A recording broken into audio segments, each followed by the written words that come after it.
Hello, welcome to this video where we are going to solve trigonometric equations with more than one trigonometric function. We're going to start out with prior knowledge by looking at a trinomial structure quadratic equation, and we want to go ahead and solve this equation. Remember, the first step in order to solve equations with trinomial structure are to make one side 0 and move all terms over to the other side. So I have x squared plus x minus 2 is equal to 0.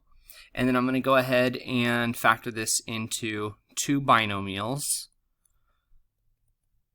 X times x gives me the x squared. I have 2, so that would be 1 and 2. And I want my middle term to be positive, so the bigger value needs to be positive. And thus I have my factored binomials. And I'm going to go ahead now and just set each factor equal to 0. I'll go ahead and solve, and we get x is equal to 1, and we get x is equal to negative 2.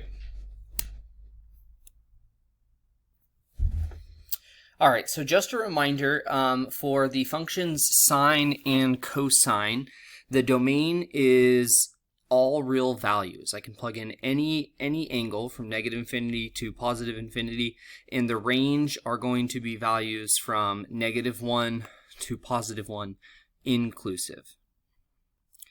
Here are the steps in order to solve a trigonometric equation containing more than one trigonometric function, and the main type of problems that are going to be prevalent with more than one function are quadratic structures.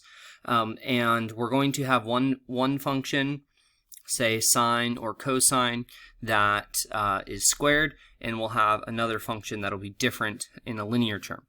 So what we're going to do is we're going to first use a Pythagorean identity in order to write the equation in terms of one trigonometric function. And oftentimes students say, well, which trigonometric function am I targeting, or do I want the expression to be in? And it's whatever the linear term is. So whatever the quote-unquote b value is, that's the function that you will choose. And you'll see what I'm talking about here in a second. Step number 2, we're going to go ahead and use a quadratic strategy to solve. Usually these are trinomial structures, so we will be factoring. And then what we'll do is we'll just go ahead and solve each equation by finding the angle measures that correspond to the function values, okay? Here's our first example. They ask us to solve the equation over the interval 0 to 2 pi, inclusive with 0, excluding 2 pi. So right away what you should notice is that we have 2 sine squared of x plus 3 cosine of x minus 3. Well, my quadratic and my linear terms are not the same. So what we're going to go ahead and do is we're going to go ahead and use the Pythagorean identity. Sine squared x is equal to 1 minus cosine squared x. And what we're going to do is we're just going to substitute out the sine squared x, and we're going to plug in 1 minus cosine squared x. Now make sure you're aware of the 2, because we have to go ahead and distribute that 2. And then now after the substitution, you'll notice that my whole term is, my whole equation is in terms of cosine, which again, like I said, is the linear term. Right, so I'm swapping out that sine squared to be 1 minus cosine squared. And again, that puts everything in terms of cosine. So now after I go ahead and distribute, we can factor. So I'll distribute this 2 times the 1 and 2 times the 1 minus cosine squared. So we get 2 minus 2 cosine squared x plus 3 cosine x minus 3 is equal to 0. I will combine like terms. So I have -2 cosine squared x plus 3 cosine x. 2 minus 3 gives us a -1, okay? All right, so now I'm going to go ahead and I am going to open up two binomials, and we're going to factor this. So I will have a 2 cosine x, a cosine x, a 1, and a 1. And then now I just need to know, okay, where am I going to place my negatives? Looks like I want a +3. So if I make my first term negative and my last term negative, that will give me a +2 cosine x. And then I'll just make that one positive, which will give me 3 cosine x. Okay? All right, so we went ahead and we factored. Now I'm going to solve by using the zero product property, setting each factor equal to 0, and solving. Okay, so I'll solve the left side first. I'll go ahead and subtract 1 on each side. I'll go ahead and divide by -2 on each side.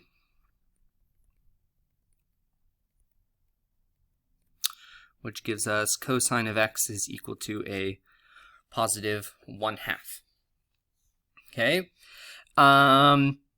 So we can go to our unit circle again, and we want our cosine values. Where are our cosine values? Equal to +1/2. Remember, cosine is x values, so it's a π3 angle, and then cosine is also positive in quadrant 4, so it's going to be 5π/3. So π3, 5π/3 is our answer, and I'll just write that over here. X is π3, comma 5π/3. Okay, that's part of our answer. Now I'll go ahead and I'll solve over here. I'll add 1 to each side. We get cosine x is equal to +1. Okay, and this is going to occur at angle 0.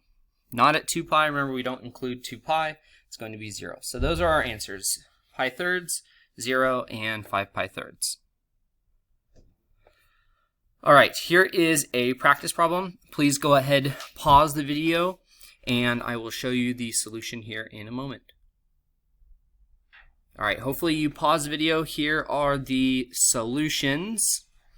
We have 2 cosine squared x plus sine x minus 1.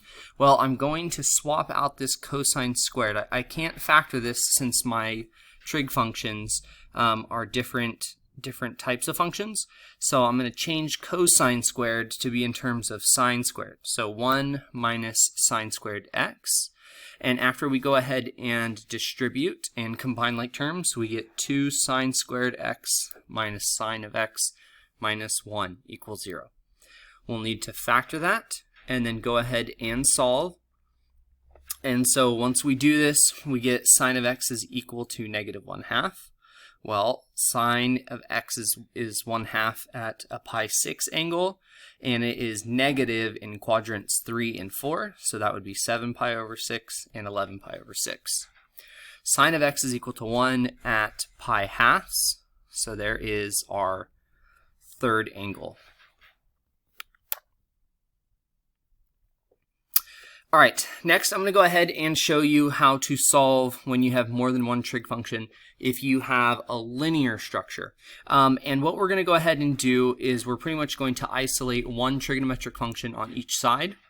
Then we'll go ahead and we will divide both sides by one trig function. Doesn't matter which one, but generally you kind of want to. I mean, you'll see which one you want to do because you want to solve for a value. Number 3, we're going to go ahead and use a quotient identity. So typically we'll get sine over cosine, cosine over sine, and maybe even sometimes 1 over sine, 1 over cosine, which will give us a secant or a cosecant. Okay.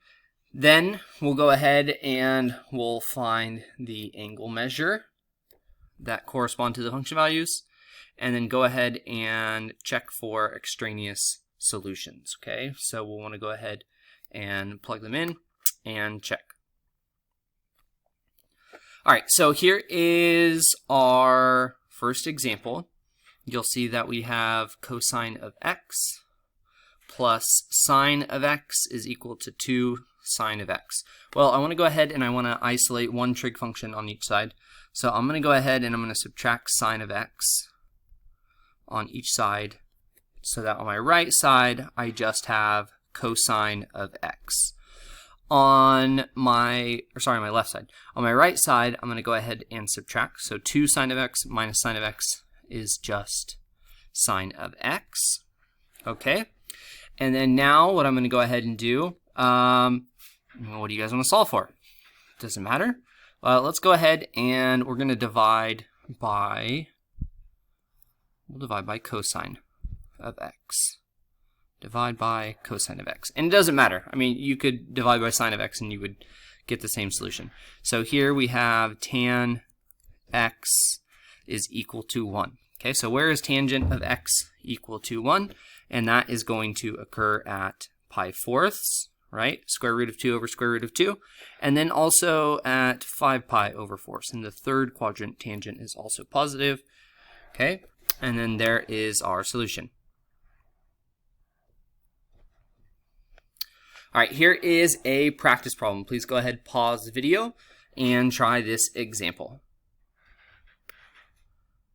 All right, hopefully you went ahead and tried this one. If you go ahead right away, I can't subtract anything or move anything. So right away, we're going to divide each side, and I'll divide by cosine of x on each side. So we get tan of x is equal to square root of 3. On this one specifically, I wanted to isolate the square root of 3, so that's why I divided by cosine of x. Okay, and we need to know, where is tan of x equal to root 3? Well, square root of 3 is the bigger value. That's going to go with the bigger angle, which is pi over 3. And then again, in quadrant 3, tangent of x is also positive. So we have 4 pi over 3. Okay, all right.